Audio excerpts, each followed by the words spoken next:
Secrétaire du syndicat départemental de l'action sociale des Côtes-d'Armor, je porte le mandat de notre syndicat et de celui du syndicat de la Caisse primaire d'assurance maladie des Côtes-d'Armor, où je suis membre du conseil et vice-présidente depuis peu.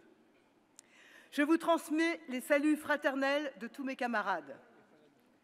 Lundi dernier, au premier conseil de la CPAM, après son renouvellement des conseillers représentants de toutes les organisations syndicales, patronales et ouvrières, décident de reprendre en main le seul bastion qu'il leur reste, la commission d'action sanitaire et sociale, que la direction s'était appropriée ces dernières années en obtenant des délégations successives.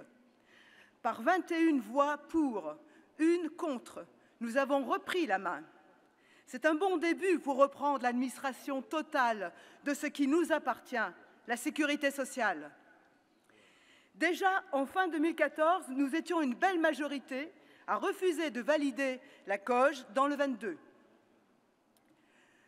Le SDAS, le syndicat départemental de l'action sociale des Côtes-d'Armor, s'oppose fermement à la mise en place du vote électronique pour les élections professionnelles.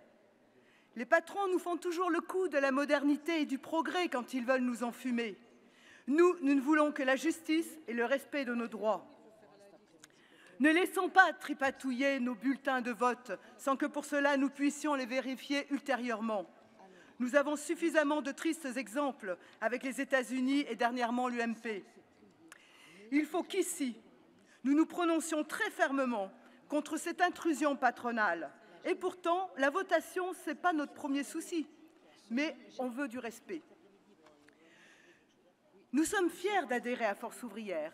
Rien à dire sur les analyses économiques autour de la crise, la dénonciation des pactes de responsabilité et de solidarité, le refus de se soumettre à la Troïka. Pour notre part, les échanges entre syndicats, fédérations, UD et confédérations fonctionnent, parfois de façon musclée, mais riche de nos expériences. Lorsque je structure, en tant que secrétaire du SDAS, une nouvelle section, je ne transmets aucune notion d'ordre hiérarchique, idéologique. Nous sommes un vrai syndicat d'émancipation ouvrière. L'Assemblée générale et le mandat, c'est notre force. Mais nous aurions pu nous passer de 2 signatures, celle des réformes de l'assurance chômage et de la formation professionnelle. Ils n'apportent aucune avancée pour nous, les salariés, et sauver le paritarisme n'est pas l'unique objet syndical. Il n'y a pas d'arrangement possible avec un gouvernement qui nous a vendus à l'Europe et mis en pâture aux banquiers, aux actionnaires, aux profiteurs et à la veulerie patronale. Nous n'avons aucune concession à faire. Aujourd'hui, de nombreux salariés et parfois militants dans d'autres organisations nous rejoignent et prennent leur carte à Force ouvrière. Au SDAS des Côtes-d'Armor, nous avons pratiquement fait en janvier le même nombre de nouvelles adhésions que dans toute l'année 2014, qui avait elle-même représenté le triple de 2013.